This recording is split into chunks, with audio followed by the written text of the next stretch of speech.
అధ్యాయము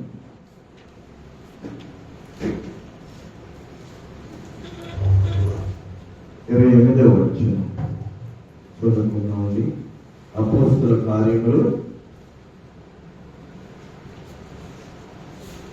20వ అధ్యాయం 28వ వచనం. దేవుడు తన స్వరక్తమునిచ్చి సంపాదించిన తన సంఘమును కాయటకు పరిశుద్ధాత్మ మిమ్మును దేని యందు అధిష్ఠులుగా ఉంచెనో ఆ యావత్ మందరం గురించి మీ మట్టుకు గురించి జాగ్రత్తగా ఉండుడి. చిన్న ప్రార్థన చేసుకున్నామండి. ఉంచండి. మహోన్నతుడైన మా ప్రభువా, మీ పరిశుద్ధమైన నామాన్ని వేస్తున్నాను. మరొక పరిశుద్ధ దినాన్ని ఉదయకాలం సన్నిధిలో గడుపుకోవడానికి మందిరానికి మమ్మల్ని నడిపించినందుకే మీకే కృతజ్ఞతాస్తుతులు చెల్లించుకుంటున్నాను. ఈ సన్నిధి మాతో ఉంచండి. మాతో మీరు మాట్లాడండి నాయన. ఈ మాటల వలన మేము ఆయన మేల్కొల్పబడటానికి తగిన జ్ఞాన వివేచనటువంటి ఆత్మ మా మీదకి పంపించడం ప్రార్థిస్తున్నాం. నేను వారికి వినబుద్ధి మాట్లాడే వారికి శక్తినిచ్చి ప్రభా కృష్ణునికి ఎక్కడ అధికారం లేకుండా చేసి ప్రభా మీరే నాతో మాటలు మాట్లాడతాం. ఈ మాటలు మా హృదయాల్లో నింపుతాం. ప్రభు యేసునామమున వేడుకొని ప్రార్థించున్నాము. ఆమేన్. దేవుడు తన స్వరక్తము నుంచి, రక్తం అంటే ప్రాణం, రక్తము ప్రాణం కనుక రక్తము నుంచి దేవుడు రక్తము నుంచి సంపాదించిన సంఘం. సంఘం అంటే ఒకరు కాదండి, అందరూ. అంటే ఏర్పరచబడిన వారు యేసుక్రీస్తు ప్రభు యొక్క రక్తము. దేవుడు తన స్వరక్తం అంటే రక్తం ఇచ్చింది ఎవరు? యేసుక్రీస్తు ప్రభు. అక్కడ దేవుడు అని రాయబడింది. అక్కడ కనుక యేసుక్రీస్తు ప్రభు ఎవరు? దేవుడే. ఆ సందేహం అనేది మనం పెట్టుకోకూడదు. నా దేవా, నా ప్రభువా అని ఒక సందర్భంలో ప్రభు మాట్లాడాడు. అప్పుడు వారికి ప్రభా అన్నారు. ప్రభువులు అంటే లార్డ్స్ అంటే నిజమైన వాళ్ళని కూడా ప్రభువులు అన్నారు. హౌసి, విలియం బెట్టింగ్ వీళ్ళందరినీ కూడా లార్డ్స్ అన్నారు. కానీ ఇక్కడ నా ప్రభు అన్నాడు, నా దేవాన్ని కూడా అన్నాడు. కనుక ఇక్కడ దేవుడు తన స్వరక్తమునిచ్చి సంపాదించిన తన సంఘమును కాయుటకు పరిశుద్ధాత్మ మిమ్ముల్ని దేని యందు అధ్యక్షులుగా ఉంచునో ఆ యావత్ మందరం వచ్చి మీ మట్టుకు జాగ్రత్తగా ఉండుడి. జాగ్రత్త అంటే ఇక్కడ ఒక ఆలోచన చేద్దాం. మనం ప్రాణించి కొన్న వ్యక్తి ఎవరు? దేవుడు మనల్ని అంత ప్రాణించి కొన్నారు అని అంటే నీ విలువెంత? నీ విలువెంత అర్థమవుతుందా మీకు? బంగారానికి విలువ ఉంది, రాగికి విలువ ఉంది, వస్త్రానికి విలువ ఉంది. ప్రతి దానికి ఏదో ఒక వెల ఉంది. వెల ఇచ్చి దాన్ని కొనుక్కుంటున్నాం మనం భౌతికంగా, అపూర్వకంలో. దేవుడు మనల్ని కొనుక్కున్నాడు. మనల్ని కొనుక్కున్నాడు. ఏమిచ్చి కొనుక్కున్నాడు? ఏదైనా ఆయన సృష్టికర్త. సృష్టికి దేవుడు కర్త ఉన్నాడు. సమస్తము ఆయన మూలముగా కలిగను అని రాయబడింది. కనుక ఏదైనా భూమి మీద ఆయన సృష్టించిన దాన్ని ఏదో నుంచి మనల్ని కొన్నాడా? ఆయన ప్రాణం నుంచి కొన్నాడు. ఒక మంచి వారి కొరకు ఎవరైనా ప్రాణం పెట్టడానికి బదులవుతారు. కానీ మరి చెడిపోయినటువంటి వారి కోసం ఎవరైనా ప్రాణం పెడతారా? కానీ దేవుడు మరి పాపులైనటువంటి మనలను తన రక్తం నుంచి కొనుక్కున్నాడంట. తన రక్తం నుంచి కొనుక్కున్నాడు.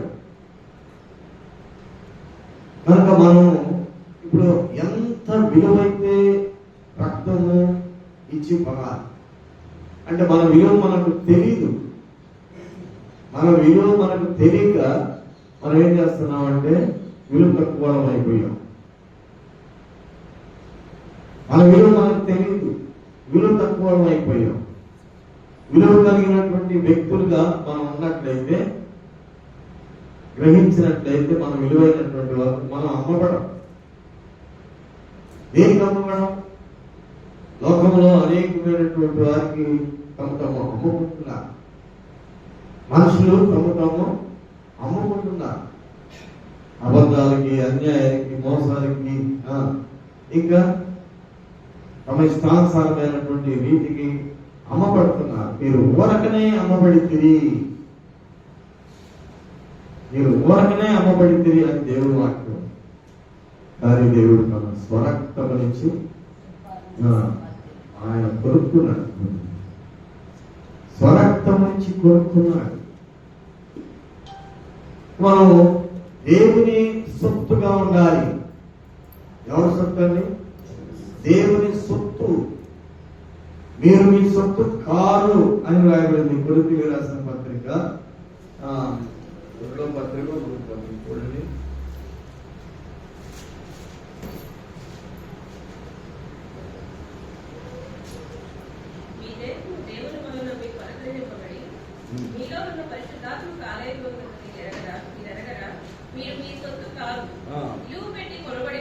మీరు మీ సొత్తు కాదు, విలువ పెట్టి కొనబడిన వారు.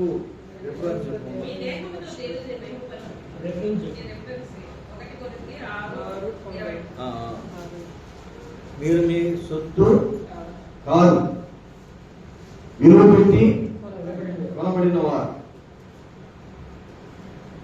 కనుక మనం మన సొత్తు కాదు. రక్షించబడిన అనుభవానికి వచ్చినటువంటి మనము మన సొత్తు కాదు. మీరు మీ సొత్తు కాదు, విలువ పెట్టి కొనబడిన వారు. కనుక మీ దేహంతో దేవుని ఆదివారమా? ఆదివారం గంట చెప్పండి. మనం అనుకునేది ఎట్లాగా? ఆదివారం అందరూ 1 గంట సమకూర్చబడతాం. చాలా పండుగల్లో సంఖ్య తగ్గిపోతుంది. మీరు మీ సొంత కారు, విలువ పెట్టి కొనబడిన వారు. దేవుని అంగీకరిస్తున్నావా? దేవుని యొక్క మారు మనసు పొందడం వలన దేవునికి సమీపం వస్తుందేమయ్యావు కదా. నీ పాపాలన్నీ అక్కడ ఒప్పుకొని వాటిని విడిచిపెట్టావు కదా. దేవుని సొత్తుగా నీవు అయినప్పుడు, దేవుని బిడ్డగా అయినప్పుడు ఇక మన ఇష్టమేముంది అక్కడ? ఇక మన ఆలోచన ఏముంది? నీ చిత్తమైతే ప్రతిదానికి, నీ చిత్తమైతే ప్రతిదానికి నీ చిత్తం. దేవుని చిత్తమా మన చిత్తమా? ఇప్పుడు మన చిత్తమే చేసే వాళ్ళందరం దేవుని బిడ్డలను చెప్పుకోవడానికి అర్హత ఉందా? దేవుని యొక్క బిడ్డలను చెప్పుకుంటున్న మనము, దేవుని సొంతైనటువంటి మనము దేవుని ఆయన చెప్పిన పనిని చేయటమే. కనుక అక్కడ యోహాను సువార్తల్లో ఒక విందు జరిగింది. ఆ విందులో ఆ రాజపాలనలో 6 రాజపాలనలు ఉన్నాయి, ఎన్నో అన్నాను. అందులో ఏం జరిగింది? మొదట ద్రాక్షారసము అయిపోయింది. అయితే మరియమ్మ గారికి చెప్పారు, ఎవరు? వాడు. అయితే ప్రభుకి చెప్తుంటే ప్రభువు మీతో చెప్పినది చేయుడి, ప్రభు మీతో చెప్పినది చేయుడి అని అనందా మరి కూడా. కనుక ఏం చెప్తారో అది చేయాలి. దేవుడు మనకి రక్షించబడిన తర్వాత దేవుడు మనకి ఏం చెప్తాడో అది చేయాలి. కాదనడానికి మీరు కాదు. మన మీటింగ్ 2 రోజులు 17, 18 గుడివాడలో మీటింగ్స్ జరిగింది. నాకు హెడ్ క్వార్టర్ నుంచి ఫోన్ వచ్చి అక్కడికి మీటింగ్కి వెళ్ళమన్నారు. అప్పుడు నేనేమన్నాను? నేను సహవాసంతో ఐక్యపరచబడి దేవుని యొక్క విడగా నేను ఉంటే ఏం చేయాలి? తప్పనిసరిగా వెళ్ళాలి. వెళ్ళి హెడ్ క్వార్టర్ ఏ పని చెప్పిందో ఆ పనిని నేను సంపూర్ణం చేసుకొని రావాలి. అది నీకు పైన ఒక నాయకుడు, నేను నడిపించే నాయకుడు దేవుడై ఉండాలి.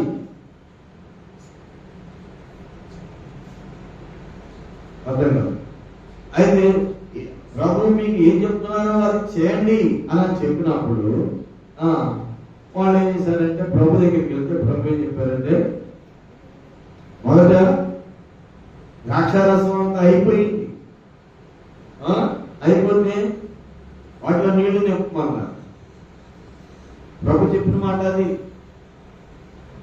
మొదట వాళ్ళు ద్రాక్షారసాన్ని చెప్పండి తయారు చేసుకొని అది కంప్లీట్ అయిపోయింది. తర్వాత ప్రభు చెప్పిన మాట ఏంటి? నీళ్ళతో నింపమన్నా. ముంచి పోసారు.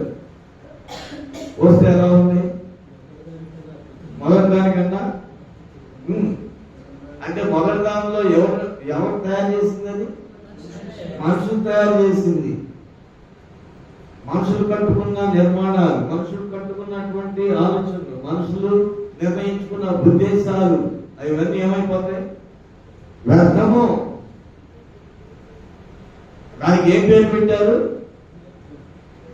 ఏం పేరు పెట్టారండి? జబ్బు రసం. ఏమన్నారు వాడు? జబ్బు రసం. మొదట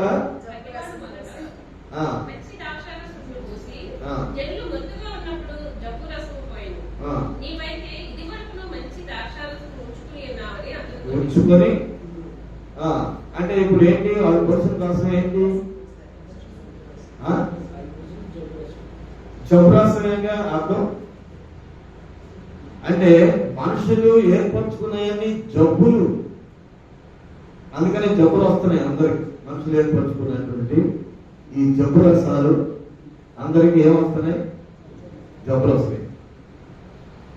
జబ్బు రసము. కానీ ప్రభు నీళ్లే పోసారు. ఏం పోసారు? నీళ్ళే పోయమన్నారు. ఆ నీళ్లు ముంచి పోసిన తర్వాత ఏమొచ్చింది? మంచి ద్రాక్షారసము. అసలు యాక్చువల్ గా ఏది ద్రాక్షారసం? మొదటిదే మానవుల రీతిలో ద్రాక్షారసం, కానీ రెండో నీళ్ళే. పిల్లరా ఆర్భాటంగా మనం ఏది చేసినా కానీ మనదంతా కూడా భౌతికంగా నువ్వు ఏది చేసినా కానీ అది జబ్బు రసము. నీ జీవితము జబ్బు జీవితము. నేను అడగ జబ్బు జీవితం. అయితే ఎవరు కలపాలి? దేవుడు ఆజ్ఞ ప్రకారంగా బాగా నింపబడాలి. నీ హృదయము దేవుడి యొక్క ఆజ్ఞ ప్రకారంగా నింపబడినప్పుడే అది ఎలా మారుతుంది? మంచి ద్రాక్షారసము. మంచి మాటలు వస్తాయి, మంచి ప్రవర్తన వస్తుంది, మంచి స్వభావం వస్తుంది, మంచి ఉద్దేశాలు వస్తాయి. మన సాక్షిని కాపాడుకుంటావు, భయంతో జీవిస్తావు. భయంతో జీవిస్తామండి. జబ్బు రసం పెట్టుకొని మనం ఏం చేస్తున్నాం? జీవిస్తున్నాం. అది అయిపోవాలి. జబ్బురసం ఏమైపోవాలి? ఏమని? అది పోతేనే కదా ఏ రసం నింపబడుతుంది? ఏమా జబ్బురసం పోతేనే పోయిందా జబ్బురసం? చెప్పండి. అది అయిపోయిందా? జబ్బురసం అవ్వలేదు కనుక అది జబ్బురసంగానే ఉంది. అది అయిపోతేనే కదా నింపేది. నీళ్ళతో నింపమన్నాడు ప్రభు. అదేమైంది? ఆశ్చర్యం. కనుక మొదటి జీవితము, తర్వాత జీవితము. మన జీవితము మొదటి జీవితము ఎప్పుడు జీవితము? మారు మనస్సు పొందని జీవితము. మారు మనసు పొందిన జీవితము, పొందని జీవితము. మారు మనసు పొందని జీవితము చెప్పండి. జబ్బు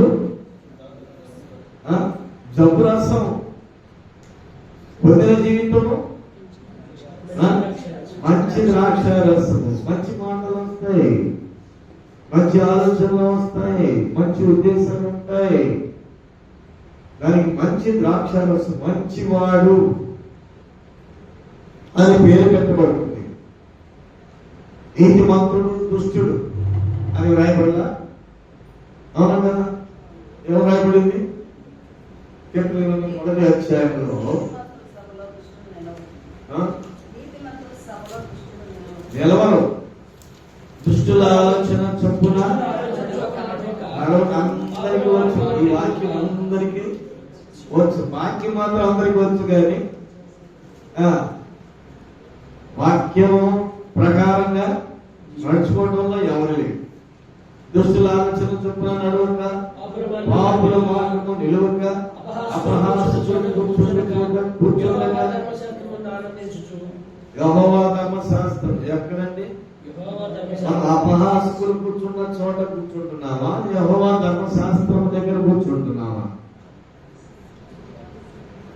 దేవుని వాక్యాన్ని ఎంతవరకు చదువుతున్నాం? ఎంత సమయాన్ని దేవుని సన్నిధిలో మనం కేటాయించగలుగుతున్నాము? లేదా అపహాసకులు అంటే ఏదో లోక సంబంధమైనటువంటి వాటిని అన్నింటినీ తీసుకొచ్చి మాట్లాడేవారు. వాళ్ళతో కాలం గడుపుతున్నావా?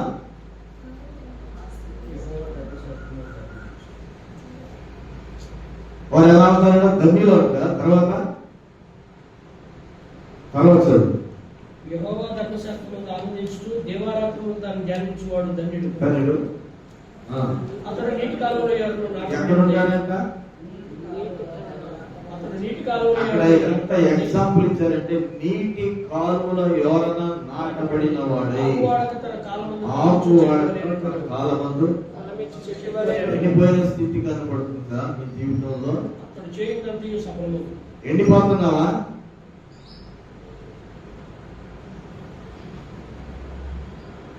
సంఘానికి ఇదొక తోట. ఈ తోట ఏమైపోతుంది? కాయలు గాయలు లేదు. తర్వాత ఎండిపోతుంది. ఉన్న ఆకులు కూడా రాలిపోతుంది. ఏమంటే ఉన్న ఆకులు రాలిపోతున్నాయి. ఎందుకని? కారణం నీళ్లు పెట్టలేదా? దానికి కావాల్సిందండి ఆకు. నీటి యోరన నాటబడిన మొక్క అంటే నీటి కాలువల యోరన నాటబడిన మొక్క. ఎప్పుడు నీరు ప్రవహిస్తూనే ఉంటది. ఆ నీటి యోరన నాటబడాలి. ఎప్పుడు వాక్యముతో అనుబంధాన్ని కలిగి ఉన్నటువంటి ఆ చెట్టు ఎలా ఉంటదండి? ఆకు వాడలు అంటే ఎవరితో ఉన్నారు? వారానికి ఒకసారి లేదా అప్పుడప్పుడు కనపడినప్పుడు అలాగా ఉంటే ఆకు ఉంటుందా? వాడిపోతుంది. నీటి యోరన దేవుని యొక్క సన్నిధికి, దేవునికి సమీపంగా నాటబడినటువంటి మొక్క అది ఎప్పుడు కూడా వాడిపోదు. తన కాలమందు ఫలమును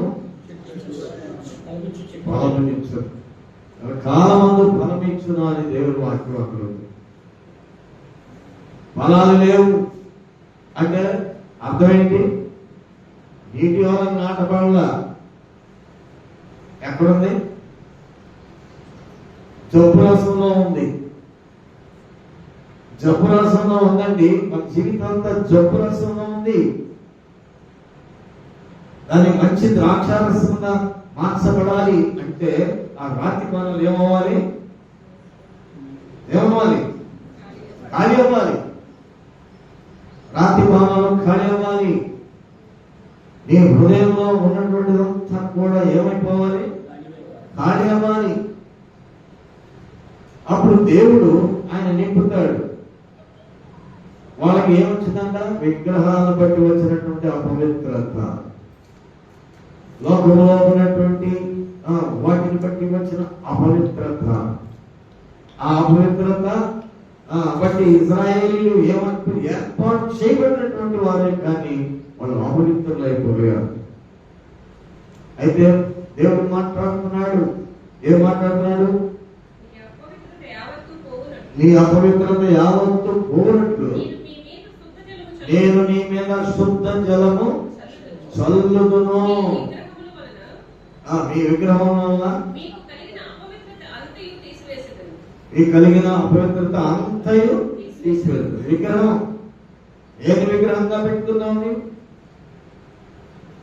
నేను బొమ్మలకి మొక్కట్లేదు, ఎక్కడికి వెళ్ళట్లేదు అని అనుకుంటున్నాను. ఎవరిని? దేవుడి కంటే ఎక్కువగా ఎవరిని ప్రేమిస్తున్నావో అది నీకు విగ్రహమే. నీ కుమార్తెని ప్రేమిస్తున్నావా? నీ కుమారుని ప్రేమిస్తున్నావా? నీ భార్యని ప్రేమిస్తున్నావా? లేకపోతే నీ తండ్రిని, తల్లిని, ఎవరిని? దేవుడి కంటే ఎక్కువగా ఎవరిని ప్రేమిస్తున్నావో అది నీకు విగ్రహమే. దానివల్ల నీవు విగ్రహారాధనలోని నీవు విగ్రహ సంబంధమైన వ్యక్తివని నీకు అర్థం కాక డబ్బులు ప్రేమిస్తున్నావా? నీ ఉద్యోగాన్ని ప్రేమిస్తున్నావా? ప్రతి వారికి ఉద్యోగ లిమిట్స్ ఉన్నాయండి. లేవా? ఉద్యోగానికి లిమిట్స్ లేదా? పనికి లిమిట్ లేదా? కూలి పనికి కూడా లిమిట్ ఉంది. ఎన్ని గంటలండి? ఉదయం 8 గంటలకి వెళ్తే సాయంత్రం 5 గంటలకి వచ్చేస్తున్నారు కదా. మధ్యాహ్నం లంచ్ తీసుకుంటారు, 1 గంట రెస్ట్ తీసుకుంటారు. రెస్ట్ తీసుకొని మళ్ళా పనిచేసి 5 గంటల మళ్ళా ఇంటికి వస్తారు.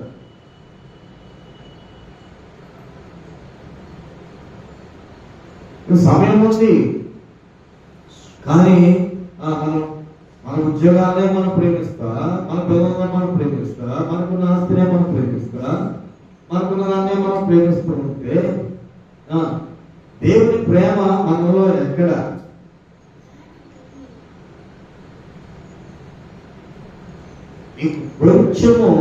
కొంచెము నీకున్నదాన్నే దాన్ని అభివృద్ధి చేస్తాడు దేవుడు. ఏడా? ఉన్నదాన్నే 5 రొట్టెలు 2 చేపలే ఉన్నాయి. 3 రోజులు ప్రార్థన చేశారు. మరి ఎలాగా ఓర్పుతో కూర్చున్నారో, వాక్యం విన్నారో, కానీ ఆ దినాల్లో మరి ఏ మైకులు లేవు. మరి 5,000 మంది పురుషులు ఉన్నారంట. స్త్రీలు ఎంతమంది లెక్కించలేదు, పిల్లలు ఎంతమంది ఉన్నారో లెక్కించబడలేదు. మరి అక్కడ కూర్చొని వాక్యము 3 రోజులు ఉన్నారంటే ఆ 3 రోజులు వాళ్ళు అన్నపానాలు తీసుకోలేదు. ఉన్నది అంట 5 రొట్టెలు, 5 రొట్టెలు 2 చేపలు. ఎంత మందికి పెద్ద తక్కువైందా? ఎవరికి తక్కువ కాదు. కనుక మాకు ఏదో తక్కువైపోతుందని చెప్పేసి దేవుడి సన్నిధిని మర్చిపోయి వెళ్ళిపోతున్నాం. దానివల్ల ఏమవుతుందంటే మనకి ఇంకా జబ్బురసంలోనే ఉంటున్నాం, ఇంకా వాడిపోయే వాటిగానే ఉంటున్నాం. కనుక నీతిమంతుల సభలో దృష్టిలో మెరవరు. భూమి మీద నీతిమంతులు అనీతిమంతులు ఇద్దరు కూర్చుంటారు. ఎందుకంటే దేవుడు నీతిమంతుల మీదను అనీతిమంతుల మీదను ఆయన వర్షం కురిపిస్తున్నాడు, తర్వాత వెలుగును పంపిస్తున్నాడు.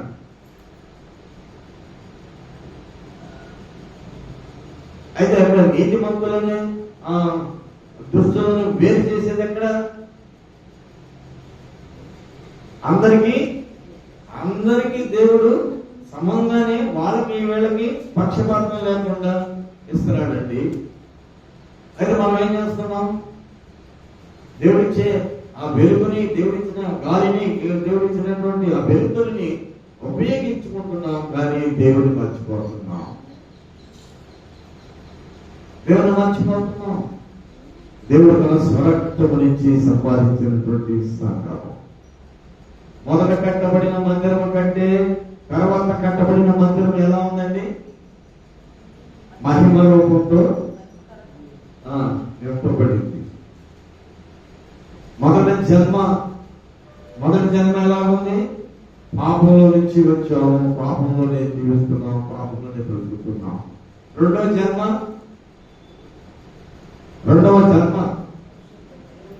చెప్పండి. రెండవ జన్మ అంటే ఎప్పుడు? మళ్ళీ ఎప్పుడన్నా పుడదామని అనుకుంటామా?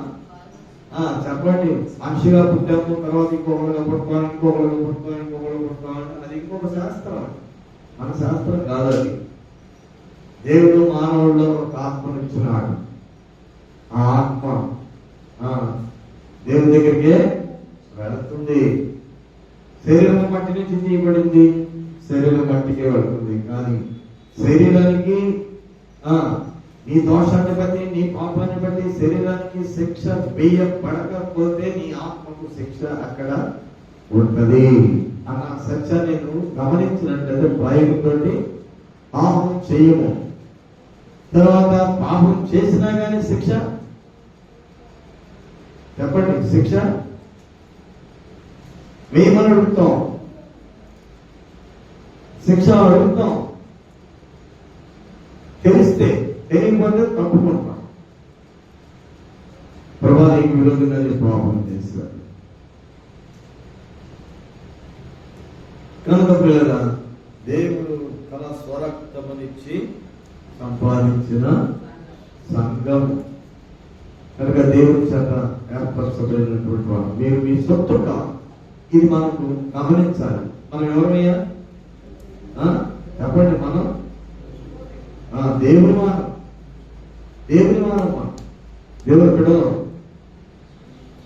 కనుక దేవుని యొక్క చిత్తము నెరవేర్చడానికి దేవుడు మనల్ని ఏర్పాటు చేసుకున్నాడు అన్న సత్యాన్ని మనం గమనించాలి.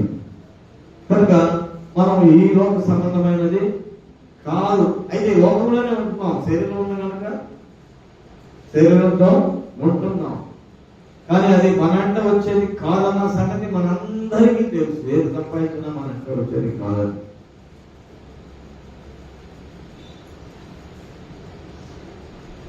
కానీ మనలో నుంచి వెళ్ళేది ఆత్మ అంటే ఎలా ఉంటుందో తెలియదు, శరీరం అంటే మనకి తెలుసు. ఆత్మ శాశ్వతమైంది దేవుడి దగ్గరకు వెళ్ళేది. శాశ్వతమైనటువంటి ఆత్మకి రూపం అనేది లేదు, కనపడలేదు. దేవుడు ఆత్మ కనుక ఆయన ఆరాధించేవారు ఆత్మతోనూ సత్యముతోనూ ఆరాధించాలి అని కూడా వాక్యం. దేవుడు ఆత్మ, దేవుని ఆత్మ చేత ఎవరు నడిపించబడతారో అది స్పష్టంగా ఉంది దేవుని వాక్యం. దేవుని ఆత్మ చేత నడిపించబడకుండా మన మనసు చేత నడిపించబడుతున్నటువంటి వారు దేవుని కుమారులా. దేవుని ఆత్మ చేత ఎందరూ నడిపించబడతారో వారందరూ దేవుని కుమారులు. వారు దేవుని కుమారులని పిలువబడతారు. వారు మన మనస్సుతో మనం నడిపించబడినట్లయితే మన దేవుని కుమారులు కాదు. మీరు మీ తండ్రి అయినటువంటి అపవాది సంతానము అనే ప్రోగ్రాం. ఎవరు అన్నారండి? పరిసయ్యులు, శాస్త్రులు. భక్తి చేసేవాళ్ళ, భక్తి చేయని వాళ్ళ? చెప్పండి. ధర్మశాస్త్రం క్షుణ్ణంగా నెరవేర్చే వారితో మాట్లాడుతున్న మాటలవి. మీరు మీ తండ్రి అయినటువంటి అపవాది సంతానం. మనం ఏమనుకోవాలి? ఇటు ధర్మశాస్త్రం లేదు, ఇటు విశ్వాసం లేదు. ధర్మశాస్త్రాన్ని అధిగమించినటువంటి విశ్వాసాన్ని దేవుడు మన ముందు వచ్చి మనల్ని రక్షణలోనికి ధర్మశాస్త్ర మూలంగా కాకుండా విశ్వాస మూలంగా రక్షణను సంపాదించుకోవడానికి ఈ రక్షణ మనం పొందిస్తే అది కూడా మనకి అక్కడ కూడా అంటాడు పౌలు, కొండలను పెకిలించగలిగినటువంటి పరిపూర్ణమైనటువంటి విశ్వాసము ఉన్నప్పటికీ కూడా ప్రేమ లేని వాడైతే వ్యర్థుడు. కనుక ఇక్కడ మనం అభివృద్ధి చేసుకోవాల్సింది ఏంటంటే విశ్వాసము అభివృద్ధి కావాలి, విశ్వాసము అభివృద్ధి కావాలి, ప్రేమ నీ ప్రేమ విస్తరించాలి. నీలో ప్రేమ విశ్వాసము రెండు అభివృద్ధి చెందాలి. మనం ఇంకా ఏదైనా సంపాదించుకొని ఏది సంపాదించినా కానీ దానివల్ల ఉపయోగం ఏమీ లేదు. కనుక ప్రేమను మనము విస్తరింపచేయాలి, అభివృద్ధి చేయాలి. అది ఎక్కడ దొరుకుతున్నాయంటే ప్రేమ మనుషుల ద్వారా వచ్చే ప్రేమ కాదు, దేవుడు ప్రేమ స్వరూపి. ప్రేమ లేనివాడు దేవుడిని ఎరుగడు అని దేవుడు. కనుక ప్రేమ అనేది ఎక్కడ సంపాదించాలంటే ఏ ప్రేమ కావాలయ్యా అంటే అన్నిటికీ ఆ టీపొడి కాదు, ఈ టీపొడి కాదు, ఈ టీపొడి కాదు అని చెప్తా ఉంటారు జరుగుతున్న వాళ్ళు. ఏ టీపొడి కావాలి? ఆ షాపులో టీపొడి కావాలంటారు కదా. మనం వాడుకు చొప్పులు తెచ్చుకునే టీపొడి మనం వాడుతున్నాం కదా, మరి ఇది టీపొడిగా వాడవచ్చుగా. దాన్ని మనం పక్కన పెట్టేస్తున్నాం. కనుక మన విశ్వాసము దేని బట్టి? కొండలను పెకిలించగలిగిన పరిపూర్ణమైన విశ్వాసం ఉన్నప్పటికీ కూడా ప్రేమ లేని వాడైతే వ్యర్థుడు. కానీ ప్రేమను సంపాదించుకోవడానికి ప్రయాసపడమని 14వ అధ్యాయంలో 1వ వచనంలో ఉంది. కొరింథీ 14. ప్రేమ కలిగి ఉండటకు ప్రయాసపడుడి. దేవుడు తన స్వరక్తం ఇచ్చాడంటే ప్రేమ ఉందా లేదా? నీ సహోదరుడి విషయంలో, ఒక పాపి విషయంలో నువ్వు ఏమిస్తున్నావు? మనం ఏమి ఇవ్వగలుగుతున్నాం చెప్పండి? ఒక సహోదరుడికి నశించిపోతున్నటువంటి ఒక సహోదరుడికి రక్షించబడిన అనుభవంలో ఉన్నవారం అయితే ఏమి చేస్తున్నాం? ఏమి చేయలేనప్పుడు ఏమి చేయనట్టే కదా. ఇంకా అర్థం ఏమి లేనట్టే కదా. మరి ఎక్కడున్నాం? నశించిపోయే జాబితాలోనే ఉన్నాం. ప్రేమ కలిగి ఉండటం ప్రయాసపడుడి. ప్రయాస అనేది ఉండాలండి. ఒక వ్యక్తి విషయంలో ప్రయాస ఉండాలి. ప్రయాస అంబేద్కర్ ఉన్నాడు అక్కడ 27 సంవత్సరాల క్రితం ఆరంభించుకున్నాడు. నిర్మల స్వర్ణరాజు తెలుసా నీకు? తెలుసా? నిర్మల అంటే టైపిస్ట్, గవర్నమెంట్ టైపిస్ట్. ముగ్గురు మగపిల్లలు ఉన్నారు. సువర్ణరాజు అంటే బిఎస్ఎఫ్ లో సోల్జర్ అయిన పంజాబ్. ఆ మార్మన్స్ పొందింది, మన బలంగా ఒప్పుకుంది. భర్తకి లెటర్ రాసేసింది, నేను తప్పు చేశారు. ఆ లెటర్ తీసుకుని చూడకుండా గంట గొడవలు తీసుకుని బయలుదేరాడు, చంపేశారు. వాస్తవాన్ని ఉండగలరు, నీకు తెలుసో తెలియదు. దేవకన్య ఆంటీ గారి ఇంట్లో కూర్చోబెట్టి 3 రోజులు ఇంటికి పోలేకుండా అక్కడ కాయలు కాసి, నా భార్య నాకు పంపించండి అంటాడు. నేను పంపం అంటాను. పంపం అంటే నా భార్య నేను తీసుకెళ్తాను అంటాడు. మిలిటరీ మ్యాన్ ఆయన చూస్తేనే భయం కదా. కానీ మేము పంపలేదు. 3 రోజులు అక్కడే నుంచి ప్రార్థన చేపించి ఆమె అంటే ఏం చేసింది? తన పాపాన్ని ఒప్పుకుంది. తన పాపాన్ని ఒప్పుకుంది, లెక్కపూర్వకంగా రాసి పంపించేసింది. ఆయన ఆవేశపూరితుడై గండ్రగొడ్డలు తీసుకుని వచ్చాడు చంపడానికి. ఆ తర్వాత ఆయనతో మాట్లాడినప్పుడు, నీలో పాపం లేదా? నీలో పాపం చేయని వాడు మొదట రాయి రాయి, నువ్వు రాయి, నీలో పాపం లేదు రాయి. చెప్పండి, రాయడానికి ఆయనకి ఏం లేదు, శక్తి లేదు, ధైర్యం లేదు. అప్పుడు తెలిసి ఏం చేశాడంటే ఆ లెటర్, రాసిన లెటర్లో కంట కూడా తీసుకొచ్చాడు, పడేశాడు. పిల్లరా, ఆయన అలానే లేనప్పుడు కొంచెం మారు మనసు పొందాడు, కూర్చున్నాడు, నేను కూడా పాల్పడినాను ఒప్పుకున్నాడు. ఇద్దరు సమాధాన పడ్డారు. సమాధాన పడిపోయి నేను ఇద్దరు ఉద్యోగాలు కొనసాగించారు. రిటైర్డ్ అయిపోయిన తర్వాత తిరుపతిలో కొంతకాలం ఉన్నారు. గుడివాడలో కట్టారు. 27 సంవత్సరాలు అయిపోయింది కదా, మధ్యలో ఒకసారి కలిసాము, ఉన్నారా లేదా అని చెప్పేసి ఫోన్ చేస్తే ఫోన్ దీంట్లో అసలు ఉన్నారో లేదో అని చెప్పేసి ఆ వీధులు కనుక్కొని వెళ్ళి అక్కడ పోయేదానికి అక్కడ ఉన్నా. ప్రార్థనకి రండయ్యా, ప్రేమ ఆరిపోయిందా? ఎన్ని సంవత్సరాలు అయింది ఏమండి? ప్రేమ ఆరిపోయింది. ఏదైనా పెట్టకపోతే ప్రేమ అప్పుడే తెంచుకుంటాం, అప్పుడే తెంచేసుకుంటాం. ప్రేమ దగ్గర వాళ్ళే. శరీర సంబంధమైన ప్రేమ ఎంతలోకి తెగిపోతామా? ఎంతలోకి తెగిపోతే? ప్రయాసం ఉందా, త్యాగం ఉందా? ఆ స్థలానికి వెళ్ళి వాళ్ళ రంజమ్మ ప్రార్థనకి రండి అని చెప్పేసి వాళ్ళని, ఇక్కడ మనకు మందిరం ఉంది, వచ్చి మీరు మరలా నిలవండి అని చెప్పినప్పుడు నేను అలాగనే వస్తాం. ఆనాడే ఆవేశానికి అప్పగించినట్లయితే ప్రాణం పోయేది, ఆమె ప్రాణం పోయేది, ఈయన శాశ్వత కాలం జైలు శిక్ష అనుభవించేవాడు. పిల్లలు దిక్కులేని వాళ్ళు అయిపోయేవాడు. ఆవేశంతో కొన్ని మాటలు మాట్లాడతారు, ఆవేశంతో కొన్ని నిర్ణయాలు చేస్తారు, ఆవేశంతో కొన్ని పనులు చేస్తూ ఉంటారు. వాటి వల్ల ఏమన్నా ఉపయోగమా? నష్టమే కదా, నష్టమే కదా. ఒక పెద్ద కోటీశ్వరుడు అయిపోవాలనుకున్నాడు.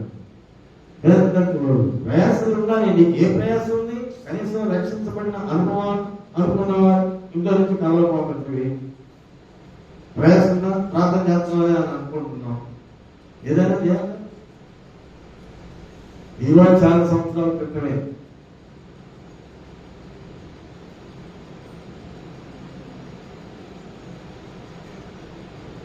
వ్యక్తిగతను రక్షించబడి పెద్ద కోటీశ్వరుడు అయిపోవాలనుకున్నాను. కోటీశ్వరుడు అయిపోవాలంటే ఉద్యోగం వచ్చినది, కోటీశ్వరుడు అయిపోవాలి. దురాశ గర్భం ధరించింది. ఏం చేయాలి? పాపం అన్నది సంతృష్టి సహితమైనటువంటి గొప్ప లాభ సాధకమైంది.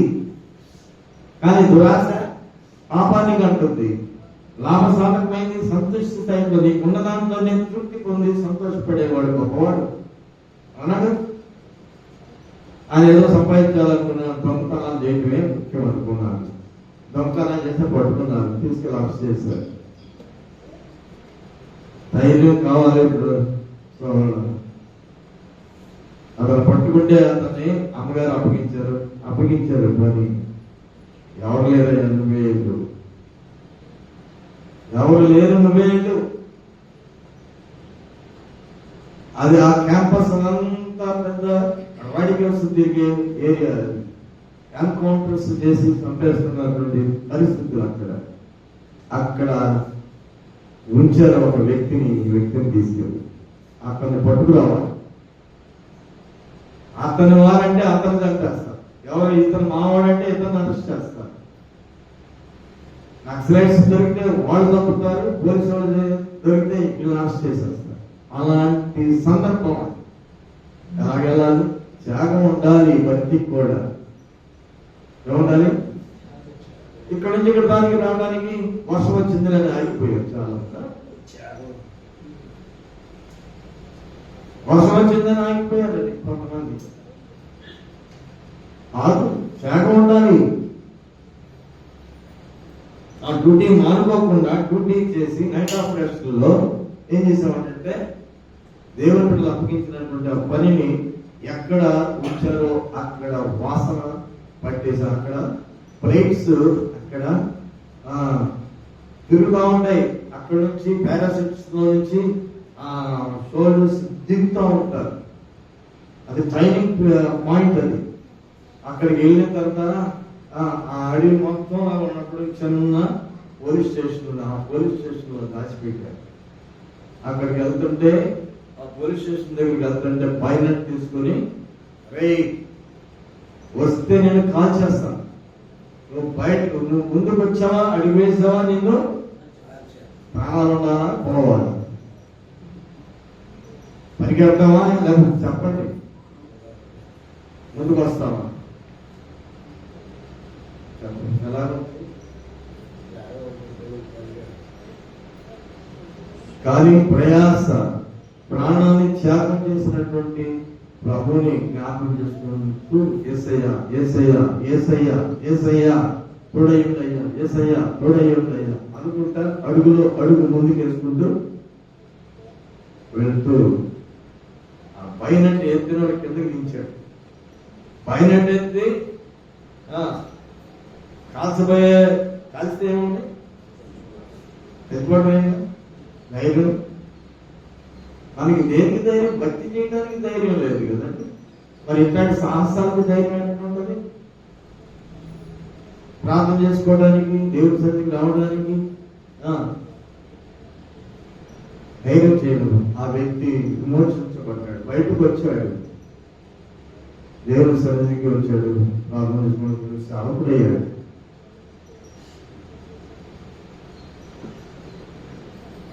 ఎలాంటి పరిస్థితుల్లో ఒక చిన్న పొరపాట్లో నుంచి బయటికి రాలేనటువంటి పరిస్థితులు, దాంట్లోనే చిక్కుకొని కొట్టు మిట్టాడుతున్నటువంటి పరిస్థితులు మనలో కనబడుతున్నాయి.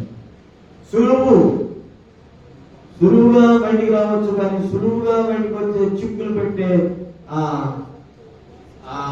యొక్క పాపమును బట్టి మనుషులు పట్టబడి పరిస్థితులు విలువలను పోగొట్టుకుంటున్నారు.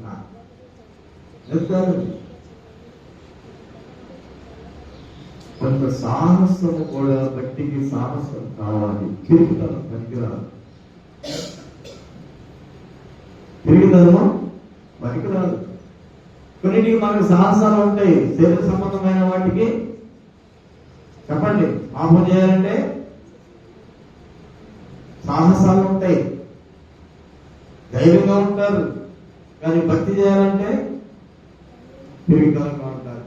కనుక అలాంటి స్థితి కాదు. మీరు విలువ పెట్టి కొనబడిన వారు కనుక మీ దేహములతో దేవుని మహింపరచుడి. మీ దేహములతో దేవుని మహింపరచండి. దేవుని ప్రేమించండి. ప్రేమించి కొన్ని ఆత్మలను రక్షించబడటానికి మనం రక్షించబడ్డామని చెప్పుకుంటున్నాం.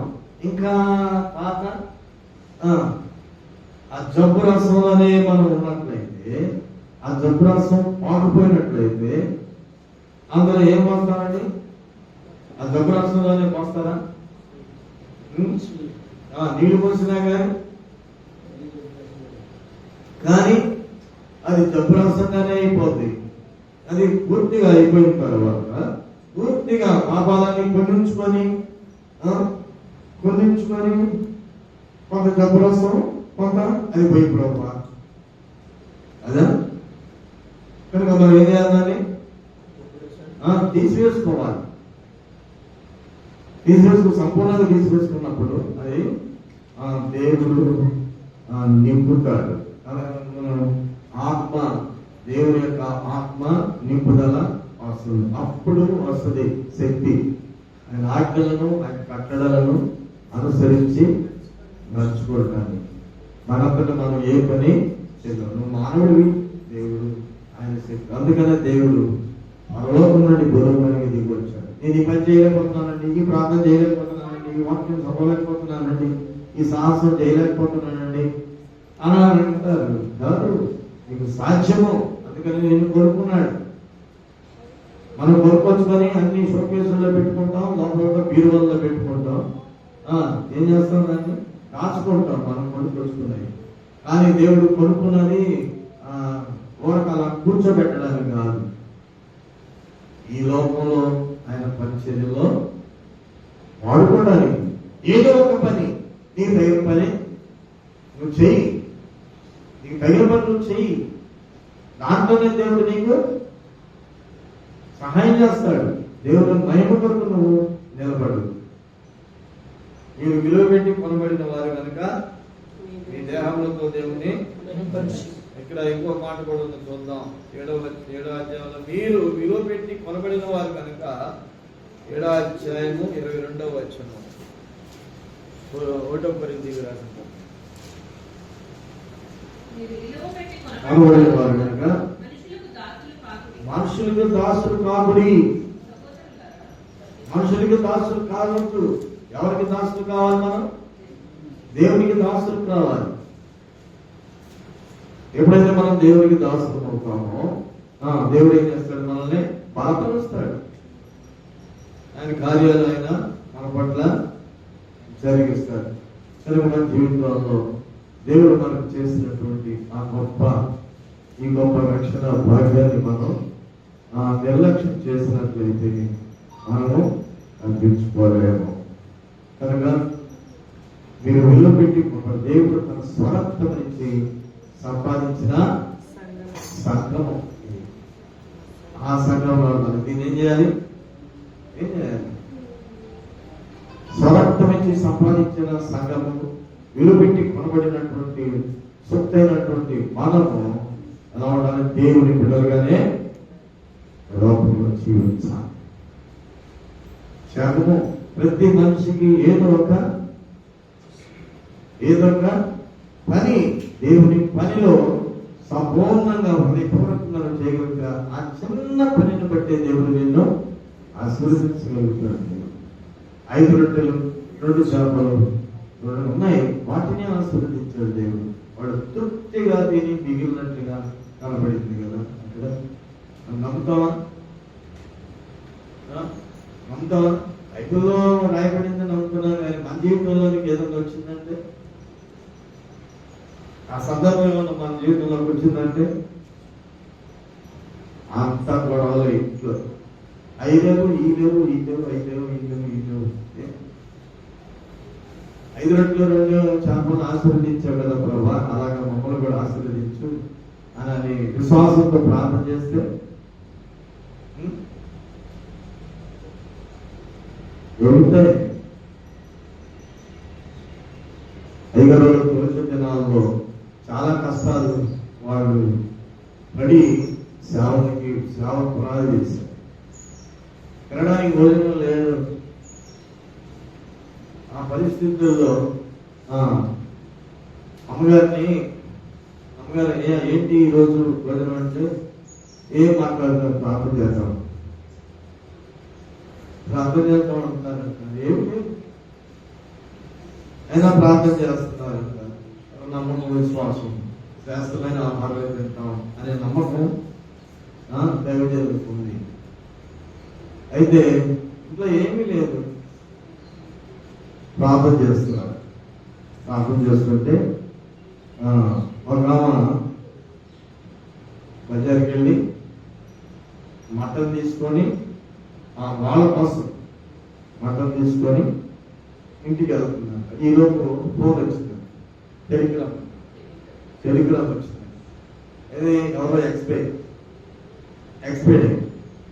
అంటే చనిపోయారు. ఎవరో చనిపోతే ఆ ఫోన్ వస్తే మరి ఇప్పుడు తీసుకుని ఒంట్లో తినేద్దాం అనిపిస్తుందా? కొనేసుకున్నారు కదా, మరి తిరిగి ఇస్తామా? ఇవ్వలేదు. మరి ఏం చేయాలి? సరే ఎట్లా ఇంటికి తీసుకొచ్చేస్తాను కదా. వాళ్ళకి జ్ఞాపకం వచ్చిందంట. ఎలా దేవుడి సేవకుడికి అంటే మార్గంలో వేస్తున్నాం కదా, వాళ్ళకి ఇచ్చేస్తే వాళ్ళు ఏదో చేసుకుంటారులే అని చెప్పేసి ఆలోచన. మన ఏం ఆలోచన వచ్చిందంటే, ఈ మాంసం తీసుకెళ్ళిస్తున్నాం కానీ దాంట్లో నూనె కావాలి, ఇక ఏం కావాలి కదా, ఉన్నాయో లేవో అని మొత్తం వాటికి కావాల్సినవన్నీ కూడా సిద్ధపరిచి సరే కూర వండుకుంటారు, అన్నం ఉంటుందో లేదో అని చెప్పేసి రైస్ కూడా తీసుకొచ్చి మొత్తం తీసుకొచ్చి అయ్యగారు వాళ్ళ దగ్గరికి వచ్చి ఇచ్చి మీరు వంట చేసుకోండి. ఎలా జరిగింది? అది ఎప్పుడో జరిగిపోయిందిరా, ఇప్పుడు ఎంత జరుగుతుంది అలా అనుకుంటాం కదా మనం. వాస్తవం జరుగుతాయి. అమలాపురంలో ఒక సేవకుడు మనుషులు అక్కడ కూడా కొత్తగా పంపబడ్డారు. ఒక ఇంట్లో ఉండి ప్రార్థన పెట్టుకున్నాడు. ఏదో ఇద్దరు ముగ్గురు వస్తున్నారు, ప్రార్థన చేసుకుని తినడానికి భోజనం లేదు, ఏమీ లేదు, పరిస్థితి ఒకరికి ప్రార్థన చేస్తున్నాడు. ప్రార్థన చేస్తుండే ఒక బియ్యము, కందిపప్పు, నూనె, ఉల్లిపాయలు అన్ని తీసుకొని వచ్చి అనుకోండి. ఏ గౌరవం, ఏ మేలు ఉదమై ఉండదని దేవుడు మాట్లాడుతుందండి. తినడానికి కూడా నీకు అంత సమృద్ధి దేవుడు ఇస్తుంటే నీకు ఏ మేలు చూడండి. కనుక మనం ఆయన బిడ్డలము, మన స్వరక్తాన్ని ఇచ్చి కొనుక్కున్నటువంటి బిడ్డలుగా మనం ఉన్నాం. కనుక దేని విషయంలో మనం చింతించాల్సిన అవసరం కనుక ప్రతి విన్నపం ఏం చేయాలి? దేవునికి తెలియజేయండి. మీ అవసరం అంతా కూడా దేవునికి తెలియజేయండి.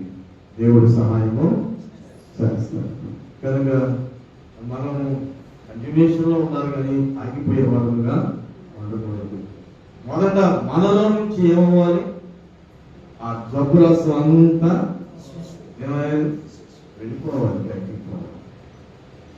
పోతే దేవుడు ఆయన నీళ్లు పోసినా ఆయన కొత్త రసం తయారు చేసి పోయటం కాదు, ఆయన నీళ్లు పోసినా ఏమవుతుంది? అది మనం మనుషులు కల్పించుకున్నటువంటి ఆ ద్రాక్షారసం కంటే రుచిగా ఉంటుంది మంచి రసం. మన జీవితం కాదండి, దేవుడి చేత నడిపించబడినట్లయితే మనం ఎలా ఉంటాం? మన జీవితాల కంటే దేవుడు నడిపించే జీవితము అత్యధికమైనటువంటి విధానంలో మనం జీవించగలుగుతాం. కనుక దేవుని యొక్క సన్నిధిని మనం అనుభవిస్తాం. దేవుని సన్నిధిలో మనం ప్రార్థన చేయటం. ప్రార్థన చాలాసార్లు చెప్తా ఉంటాను, ఇక్కడే ఉంటారు, ఇక్కడ సమీపంగా ఉన్న వాళ్ళకు కూడా దేవుడు సమీపంగా లేడు. అందులో ఒక శనివారాలు పెట్టాం ప్రార్థన, ఉదయం సాయంత్రం అన్నాం, దానికి మేము బంధించబడ్డాం. నేను గుడివాడ నుంచి నిన్న సాయంత్రం ప్రార్థన ఉంటుందని వచ్చాను. ఎవరు లేరు, నేను ఒక్కడే కూర్చోడు. ఎవరు ఒక్క మనిషి వచ్చినా సంతోషపడేవాడు. ఉదయం మామూలుగా జరుగుతుంది, సరే ఇంటికాడ ఉన్న వాళ్ళకి ఉదయం జరుగుతుంది, పొలాలపై పని చేసుకునే వాళ్ళకి సాయంత్రం అని అనుకున్నాం. కనీసం ఇంటికి వెళ్ళినాడు, పొలాలకు వెళ్ళి వచ్చినాడు, సాయంత్రం అయినా కనీసం అక్కడి నుంచి వచ్చారు. అక్కడ ప్రార్థన అయిపోయినాక రావచ్చు కదా, ఇక్కడ ప్రార్థన మిస్ అయిపోతానేమో.